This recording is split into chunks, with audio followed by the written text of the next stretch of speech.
जय हिंद, स्वागत है आपका लाइव टाइम्स में। मैं हूं आपके साथ संजय यादव। बड़ी खबर इस वक्त आ रही ग्रेटर नोएडा से, जहां पर इंजीनियर की मौत का यह पूरा मामला, गड्ढे में उतरी एनडीआरएफ की टीम। यह बड़ी खबर, बड़ी अपडेट है। बोट के जरिए गड्ढे में उतरकर जांच की जा रही है। गड्ढे में डूबकर हुई थी इंजीनियर की मौत और कहा जा रहा है कि कार को निकाल लिया गया है, लेकिन फिलहाल पूरे मामले की जांच की जा रही है कि हादसा कैसे हुआ और कितना गहरा यहां पर गड्ढा था, कितना वक्त लगा था इस पूरे हादसे में। और जो चूक की बात कही जा रही है, लापरवाही की बात कही जा रही है, आखिर वो कैसे हुई। तो ये तमाम पहलुओं को लेकर जांच पड़ताल तो की जा रही है, लेकिन कहा जा रहा है कि कार को निकाल लिया गया है। और ये देखिए, बोट के जरिए पूरे उस गड्ढे की पड़ताल की गई है। तो आज एनडीआरएफ की टीम पहुंची, लेकिन लोगों की तरफ से कहा जा रहा है कि जिस वक्त ये हादसा हुआ था, उस इंजीनियर को, उस युवक को बचाया जा सकता था, लेकिन उस दौरान बड़ी लापरवाही सामने आई थी। टीमें पहुंची थी, फायर ब्रिगेड की टीम मौके पर पहुंची थी, दूसरी टीमें पहुंची थी, लेकिन फिर भी एक छोटा बोट भी था, बचाया जा सकता था। कार के ऊपर युवक था, लेकिन उस दौरान अधिकारियों या कर्मचारी जो वहां पर पहुंचे थे, उनकी लापरवाही की वजह से वो धीरे धीरे डूबता चला गया, लेकिन वहां तक पहुंच नहीं पाया गया और बाद में उसकी जान चली गई उसके पिता के सामने। लेकिन आज एनडीआरएफ की टीम, देखिए, चूंकि इस पूरे इलाके में पहले से ही कंप्लेन की गई थी, बहुत शिकायतें आई थी, इसके बावजूद इस गड्ढे को कभी भरा नहीं गया था और यह तालाब की शक्ल ले चुका था, यानी करीब करीब ठीक ठाक गड्ढा इसमें था। प्रशांत हमारे साथ, हमारे सहयोगी जुड़ गए हैं। प्रशांत, एनडीआरएफ की टीम पहुंची है, आज क्या किया जा रहा है एनडीआरएफ की तरफ से यहां पर? देखिए, एनडीआरएफ टीम यहाँ पे मौके पे है और जाहिर है कि इस समय जो है रेस्क्यू का काम जो है वो यहाँ पे चल रहा है। देख सकते हैं जो यहाँ के चीफ फायर ऑफिसर हैं वो खुद भी उतरे हुए हैं।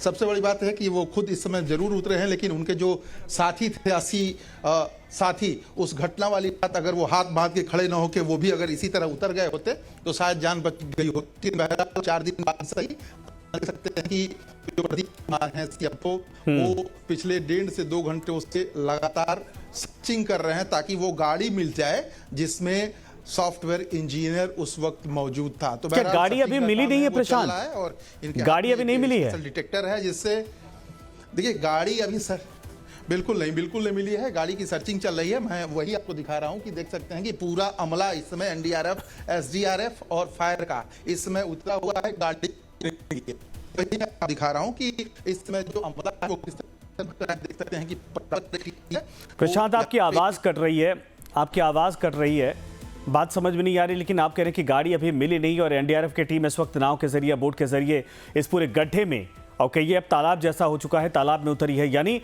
आप अंदाजा लगाइए कि इतना गहरा गड्ढा है क्या, या फिर अंदर वाकई में दलदल है जिसकी वजह से अभी तक कार नहीं मिल पाई।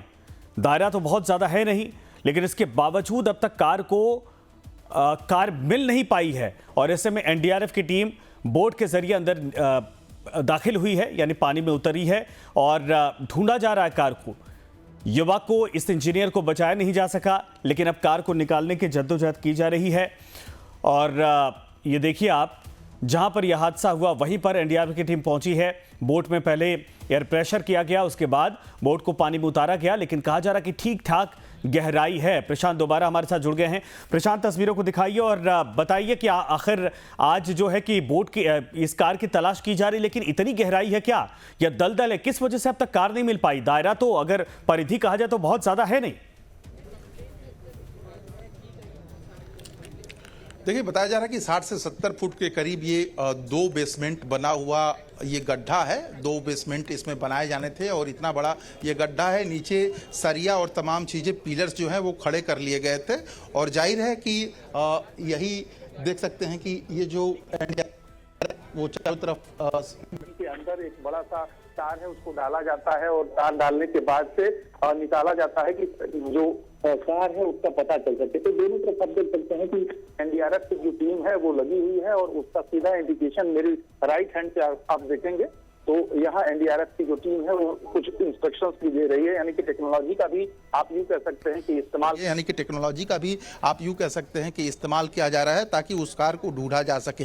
तो बहरहाल मौके पे देख सकते हैं कि घटना होने के बाद से एनडीआरएफ की टीम सर्चिंग भी कर रही है। यहाँ पे बैरिकेड्स भी कर दिए गए हैं। तमाम जो अथॉरिटी के अधिकारी हैं वो यहाँ पे मौजूद भी हो चुके हैं, आ भी चुके हैं। लेकिन ये सब सारी चीज़ें, जैसा कि हम पहले से लगातार बता रहे हैं कि अगर यहाँ पे पहले से बैरिकेड्स होते हैं, यहाँ पे प्रॉपर लाइट्स होती, ये सारी अगर चीज़ें होती तो शायद इस हादसे से बचा जा सकता था।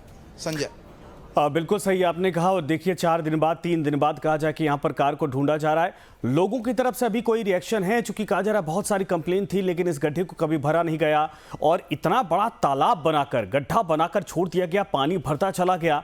इसके पहले भी कोई यहाँ पर ट्रक घुसा हुआ था, ट्रक गिरा हुआ था, उसको भी इसी तरीके से हादसा हुआ था। इसके बावजूद यहाँ पर अलर्ट नहीं किया गया था। कोई जिम्मेदारी लेने को अब तक तैयार है?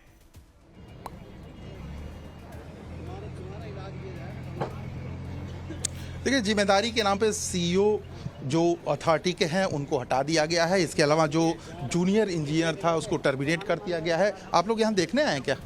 हाँ, देखने आए हम तो। अच्छा, क्या सुना आपने और किस तरह से ये पूरी घटना सुनने के बाद से मन में बातें आ रही हैं?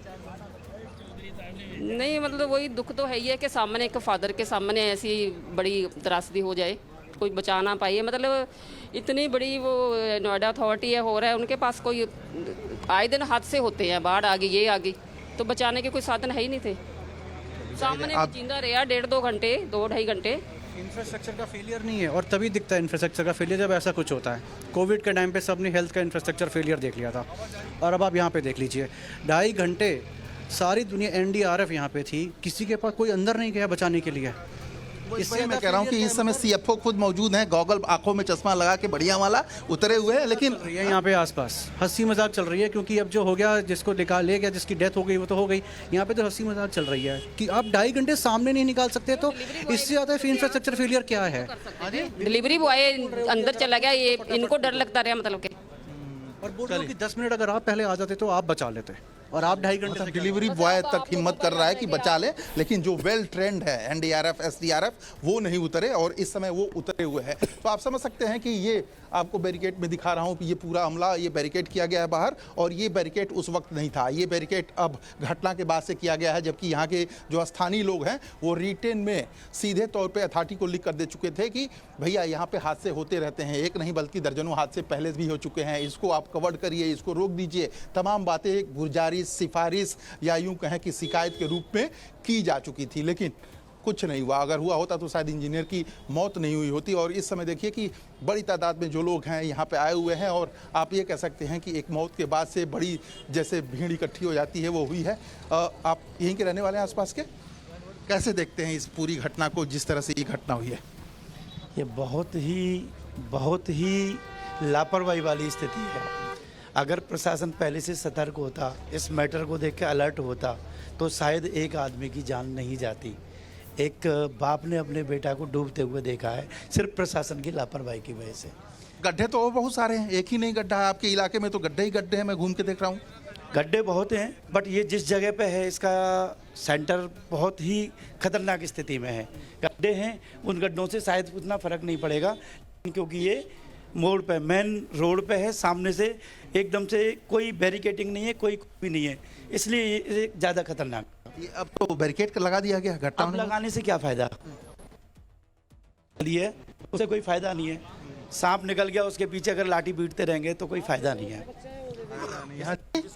आप उसको बच्चा दे दोगे, तुम्हारी सोसाइटी दे देगी, अथॉरिटी दे देगी बच्चा, कौन देगा उसको? अथॉरिटी के सीईओ को हटा दिया गया, अभी और कुछ होना चाहिए या बस? सीओ नहीं, सारी पब्लिक हटनी चाहिए वहाँ से। जो अंदरूनी जो काम कर रहे हैं, ये पुलिस वाले कर्मचारी जो है, खाते पीते हैं, मौज लेते हैं, मस्ती करते हैं। अभी भी मेरे से बोल रहा था, पीछे हटो, मन क्यों हटो, देख रहे हैं भैया। चलिए, जाहिर है समझ सकते हैं कि लोगों की नाराजगी इस पूरे मामले को लेके किस तरह से है।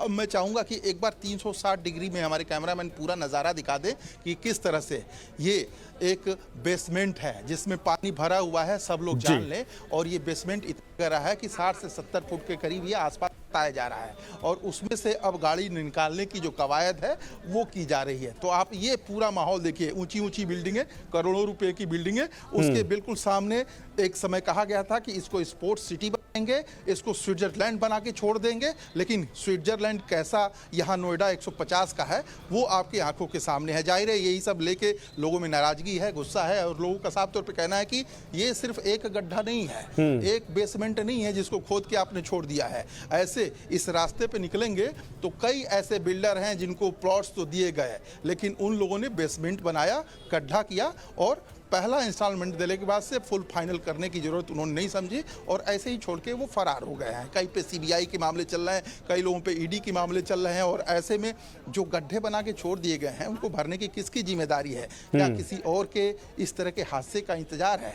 तो जाहिर है आप समझ सकते हैं संजय की लोगों में इस बात को लेकर भी नाराजगी है कि शासन प्रशासन न सड़क देता है प्रॉपर, न आपको नालों से निजात। और बड़ी खबर इसी बीच है ग्रेटर नोएडा से, जहां पर इंजीनियर की मौत के मामले में नोएडा अथॉरिटी पहुंची। एसआईटी मौत के मामले की जांच कर रही है और सीएम के निर्देश पर एसआईटी का गठन किया गया था, जो इस वक्त अथॉरिटी पहुंची है। कहा जा रहा है कि मुख्यमंत्री के निर्देश के बाद एसआईटी पूरे मामले की जांच कर रही है और इस वक्त नोएडा अथॉरिटी पहुंच चुकी है एसआईटी की टीम। ग्रेटर नोएडा आज एक तरफ उस गड्ढे में इस वक्त एनडीआरएफ की टीम पहुंची है, कार को निकालने की जद्दोजहद की जा रही है। दूसरी तरफ अथॉरिटी में इस वक्त नोएडा अथॉरिटी में एसआईटी की टीम पहुंची है मामले की जांच करने के लिए मुख्यमंत्री के आदेश के बाद। और ऐसे में सीएम योगी के आदेश के बाद, कहने के बाद पूरे मामले की गंभीर जांच आगे करवाई जाएगी। प्रशांत हमारे साथ लगातार जुड़े हैं। प्रशांत, खबर है कि एक तरफ जहां मौजूद हैं वहां पर तो आप देखिए कि कार निकालने की कोशिश एनडीआरएफ कर रही है, लेकिन इधर नोएडा अथॉरिटी दफ्तर में एसआईटी पहुंच गई है मामले की जांच करने के लिए मुख्यमंत्री के आदेश के बाद।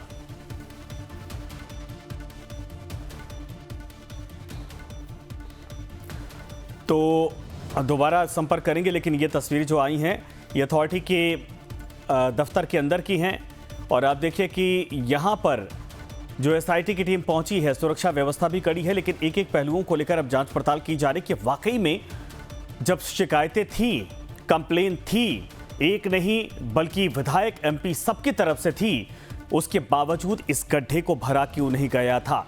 इस मौत का जिम्मेदार आखिर कौन है? और दूसरा ये कि जब गड्ढे में कार गिर गई थी उसके बाद भी कैसे आखिर 1-1.5 घंटे तक वहां पर सही तरीके से ऑपरेशन क्यों नहीं चलाया गया?